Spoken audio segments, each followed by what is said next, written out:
नमस्कार, मैं हूं आलोक जोशी और आप देख रहे हैं माइंड योर बिजनेस। और आपको ये बात तो पता ही है कि माइंड योर बिजनेस मैं खास तौर पर सत्यहिंदी.com के लिए बनाता हूं। और सत्यहिंदी.com एक ऐसी मुहिम है जिसे आपके सहयोग और समर्थन की लगातार जरूरत है। कैसे सहयोग कर सकते हैं जानने के लिए आप डिस्क्रिप्शन बॉक्स में जाइए इस वीडियो के। वहां एक लिंक है, उस पर क्लिक करेंगे तो आपको पता चल जाएगा कि आप कैसे समर्थन कर सकते हैं। आपसे आग्रह है कि इस वीडियो के लिंक अपने मित्रों परिचितों के साथ जितने ज्यादा से ज्यादा शेयर कर सकते हैं शेयर करें। और अगर अभी तक आपने मेरा यूट्यूब चैनल वन आलोक जोशी सब्सक्राइब नहीं किया है तो सब्सक्राइब का बटन भी दबाते चलें और साथ में घंटी भी बजा दें, ताकि जब भी मैं नया वीडियो डालूं या नया लाइव करूं तो आपको खबर मिल जाए। आज हमारे साथ हैं एक मेहमान संदीप जैन, ट्रेडस्विफ्ट सिक्योरिटीज के, और हम चर्चा करेंगे रिलायंस इंडस्ट्रीज के नतीजों पर। लेकिन उनसे बात करूं इससे पहले मैं जरा एक नजर में आपको बता दूं कि रिलायंस के नतीजों में है क्या। तो 40% के लगभग 39% के आसपास प्रॉफिट में गिरावट आई है। यह Q4 का रिजल्ट है पिछले साल की चौथी तिमाही के मुकाबले। इस साल की चौथी तिमाही में 6,348 करोड़ रुपए का मुनाफा दिखाया है कंपनी ने। और ये जो बाजार का अनुमान था उससे कम है, लेकिन जिस हालत में ये रिजल्ट आया है, जिस परिस्थिति से हम गुजर रहे हैं, उसमें इस तरह के कमजोर रिजल्ट का अनुमान था। साथ में रिलायंस इंडस्ट्रीज ने अब तक का सबसे बड़ा राइट्स इशू लाने का ऐलान किया है, जिसको mother of all equity fundraising कहा जा रहा है। 53,215 करोड़ रुपए जुटाने की योजना है। और कंपनी ने सैलरी कट का भी अनाउंसमेंट किया है। और मुकेश अंबानी ने पूरे साल, कंपनी के चेयरमैन मुकेश अंबानी पूरे साल तनख्वाह नहीं लेंगे, ये उन्होंने ऐलान कर दिया है। इसके अलावा जो बड़ी हाइलाइट्स हैं उसमें एक बड़ी बात बताई गई है कि एनुअल एबिटा 1 लाख करोड़ के आंकड़े को पार कर गया है पहली बार। डिजिटल सर्विसेज जहां सबसे ज्यादा ध्यान अब इस कंपनी का होने जा रहा है, तो डिजिटल सर्विसेज में ईयर ऑन ईयर यानी पिछले साल की इस तिमाही के मुकाबले ये चौथी तिमाही में 42.9% का उछाल है।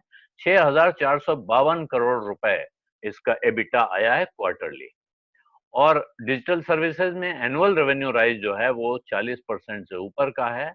और इसी तरह रिटेल में भी 24.8% का रिटेल का राइज दिखाया जा रहा है, उछाल दिखाया जा रहा है पिछले साल के मुकाबले।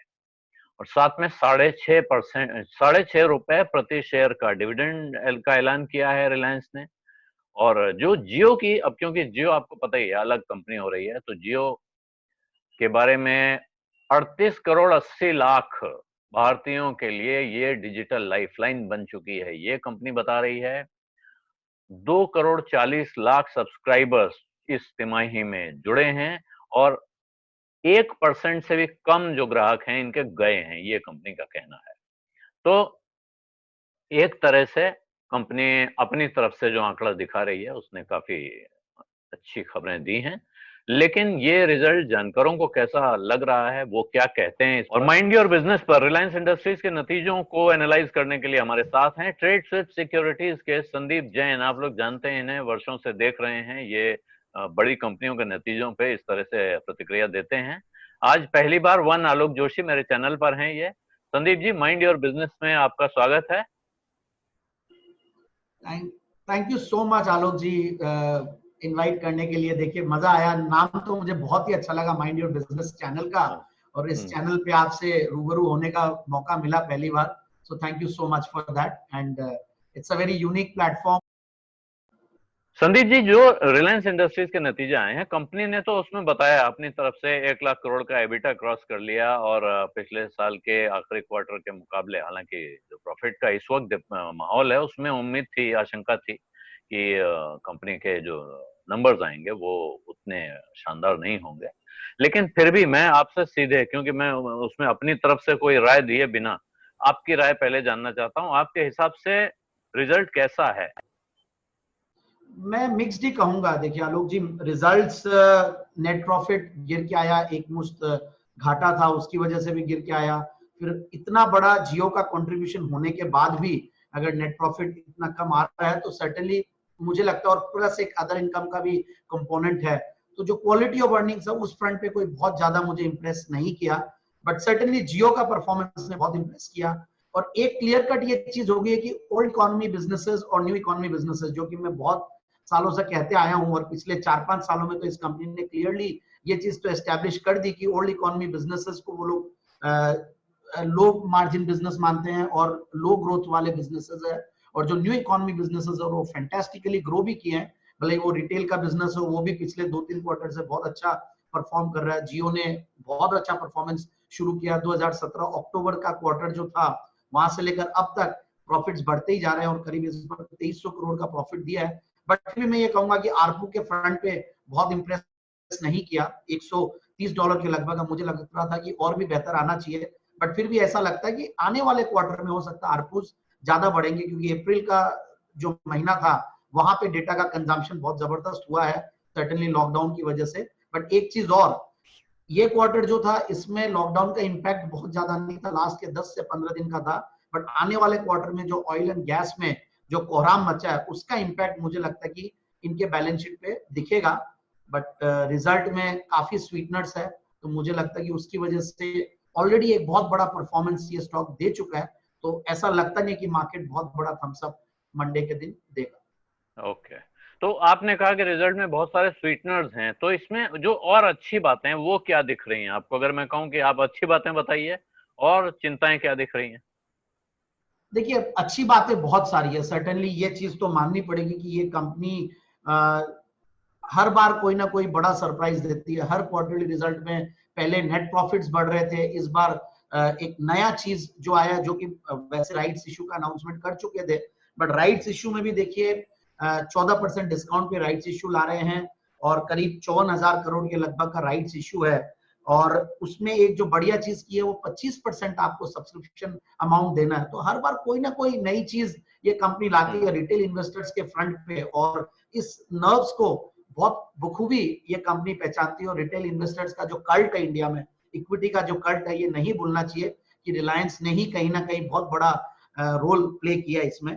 तो ये एक बहुत बड़ा स्वीटनर है। डिलीवरेजिंग का जो इनका थीम था 31 मार्च 2021 तक, डिलीवरेजिंग के ऊपर काफी बड़ा फोकस कंपनी का है, और सर्टेनली देखिए उस पे खरे उतरे हैं। जो फेसबुक की डील है वो एक बहुत बड़ा एक प्लस पॉइंट रहा है। और दूसरा पॉइंट जो इन्होंने साथ में कहा है कि और भी एलओआईज आए हैं ऐसे, और इसी वैल्यूएशन पे ये लोग और भी किसी को 9.99 10% के लगभग की स्टेक बेच सकते हैं, तो इसको मार्केट बड़ा पॉजिटिवली लेगा। और तीसरा जो इनका खास बात ये आई है कि ऑयल एंड गैस बिजनेस को ये लोग अलग करेंगे, और जब हाइव ऑफ करेंगे और दूसरे दो बिजनेसेस खड़े होंगे तो एक वैल्यू अनलॉकिंग का सर्टेनली एक बेनिफिट मिलेगा। तो मुझे लगता है कि ये 3-4 जो चीजें हैं वो काफी बड़ी पॉजिटिव है। आरपूस इस क्वार्टर में बढ़ेगा, जैसा कि मैंने शुरुआत में भी बोला, और जो एबिटा है वो 1 लाख करोड़ के ऊपर पहली बार कंपनी ने पोस्ट किया है, जो कि एक बहुत बड़ा कीर्तिमान है। और मुझे ऐसा लगता है कि एबिटा अगर 1 लाख करोड़ के ऊपर आया है, और डिलीवरेजिंग अगर ये लोग कर लेते हैं, राइट्स इशू है, 1 लाख करोड़ और इकट्ठा करने की बात चल रही है, तो जो इंटरेस्ट का कंपोनेंट है वो कम होगा, तो सर्टेनली ये बहुत बड़ा पॉजिटिव होगा लॉन्गर रन में। बट अगेन मैं एक बात यही कहूंगा कि जो इतना बड़ा जो रन अप आया है, इतना बड़ा जो इस मार्केट में आउट परफॉर्मेंस पिछले कुछ दिनों में, जो 3-4-5 दिनों में दिखाया है, ये सब कहीं ना कहीं डिस्काउंटेड ऐसा लगता है कि प्राइस में है। जी, यानी कि लोग पहले से कुछ उन्हें उम्मीद थी कि कुछ अच्छा आने वाला है, तो इसलिए कोई तेज उछाल दिखने के आसार आपको नहीं दिख रहे हैं।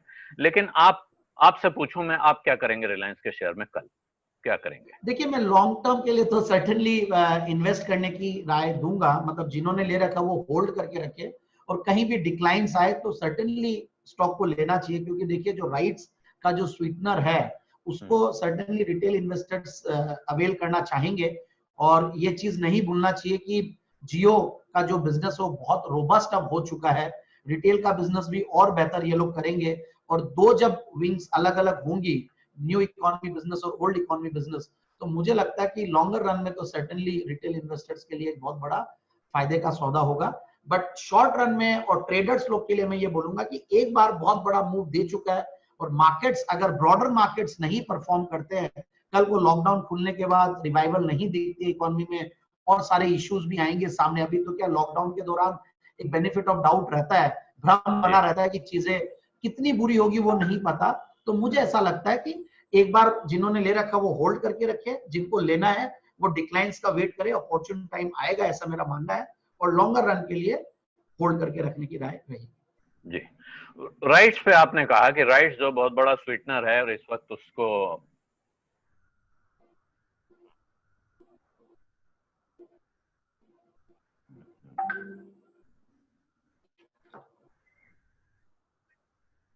एक सेकंड संदीप जी, ये बीच में इसने मुझे फंसा ही दिया।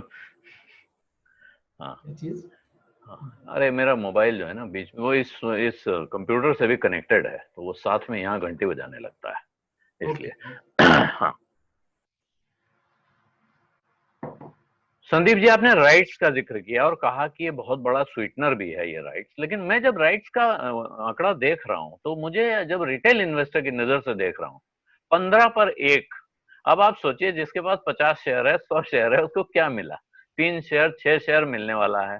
तो मुझे लगता है कि ज्यादा बड़े लोगों के लिए तो इसमें इंटरेस्ट है, जिनकी बड़ी होल्डिंग है, या हो सकता है बहुत सारे छोटे इन्वेस्टर इसमें पैसा न लगाएं तो प्रमोटर ही अपना पैसा डालें, या वो किसी को जैसे बोलते हैं ना राइट्स रिनाउंसिएशन हो जाता है, दूसरे को रिनाउंस हो जाए, तो वहां का पैसा है। क्या ऐसा होगा कि रिटेल के लिए इसमें कोई बहुत, जैसे आमतौर पे लोग राइट्स के पहले कम राइट में खरीदते हैं, इसमें कोई आपको इस तरह का लगता है कि राइट लेने के लिए शेयर खरीदा जाए? देखिए ऐसा नहीं है, देखिए रिलायंस और दूसरी कंपनियों को देखिए आप कैटेगराइज तो करना पड़ेगा कि दोनों अलग अलग, एक रिलायंस को मार्केट अलग तरीके से लेता है और हर कोई भी मूव रिलायंस का आता है, पास में कोई भी अगर आईपीओ जाए, कोई भी एक्शन होता है कॉर्पोरेट का, वो बहुत बड़ा और बहुत सीरियसली लिया जाता है। और आप देखिए सबसे बढ़िया बात है कि राइट्स में इन्होंने एक चीज जो अच्छी की है वो 25% का सब्सक्रिप्शन अमाउंट। आप 100 शेयर 50 शेयर देखिए रिलायंस के रहते हैं, रिटेल इन्वेस्टर्स के पास भी आज 100 शेयर मिल जाएंगे, क्योंकि इसमें लोगों का इंटरेस्ट बना हुआ है और रिटेल इन्वेस्टर्स काफी निवेशित, I think one of the highest numbers होंगे इन्वेस्टर्स के इसी पर्टिकुलर कंपनी में। तो मैं ये मानता हूं कि और कई लोग राइट्स को अवेल करने के लिए 100 शेयर 50 शेयर लेंगे। और अगेन मैं इसीलिए साथ में ये भी एक कैविएट में दिया हूं कि थोड़ा वेट करना चाहिए नीचे आने का, क्योंकि वहां पे फिर एक चीज ये सही रहेगी। बाकी देखिए कंपनी की ग्रोथ प्लान्स बहुत बड़े हैं और जिस तरीके से इनका जो डिजिटल कारोबार है, जो न्यू इकोनॉमी बिजनेसेस हैं, इनमें रोबस्ट वे से जो कंपनी ग्रो कर रही है, तो मुझे लगता है कि उसका एक अच्छा हिस्सेदारी राइट्स के जरिए और ओवरऑल इस बहाने खरीदना भी हो जाएगा, मैं तो यही कहूंगा। क्योंकि देखिए ऐसे मार्केट्स में अपॉर्चुनिटीज वैसे लेने में बहुत डर लगता है। इनफैक्ट आईटी, फार्मा, एफएमसीजी इन्हीं कंपनियों के बारे में ज्यादा राय दे रहे थे, बट रिलायंस ने जिस तरीके का आउट परफॉर्मेंस दिया है और ऑयल एंड गैस में होते हुए भी, पेटकेम में होते हुए भी, जहां पे ऑलरेडी बहुत काफी मुझे लगता है कि प्रॉब्लम्स आएंगी आने वाले दिन में, तो एक अच्छी अपॉर्चुनिटी मिलेगी। और मुझे लगता है कि ये एक बड़ा कॉर्पोरेट एक्शन है राइट्स का। फिर उसके बाद शायद ये जब ओवर होगा तो उसके बाद जो दो कंपनियों का जो ये वैल्यू अनलॉकिंग होगी, न्यू इकोनॉमी और old economy, oil to gas कोई लोग एक कंपनी में रखेंगे और दूसरे में लोग न्यू इकोनॉमी बिजनेसेस जियो को अलग करेंगे, तो मुझे लगता है कि वो भी एक अपॉर्चुनिटी है। तो रिटेल इन्वेस्टर्स निवेशित रहेगा। बाकी आपकी बात से मैं थोड़ा सहमत हूँ कि 50 शेयर पे हाथ क्या लगेगा, 3 शेयर ही लगे भले, बट ठीक है जैसा भी है। तो वो 50 शेयर जो लेता है, 100 शेयर जो लेता है, या जो 25 शेयर लेता है, तो सबके लिए अपने अपने एक प्रोपोर्शन होते हैं, मैं ऐसा ही मानता हूँ। जो ज्यादा बड़ा इन्वेस्टमेंट करता है उसके लिए कुछ डिफरेंट रहता है।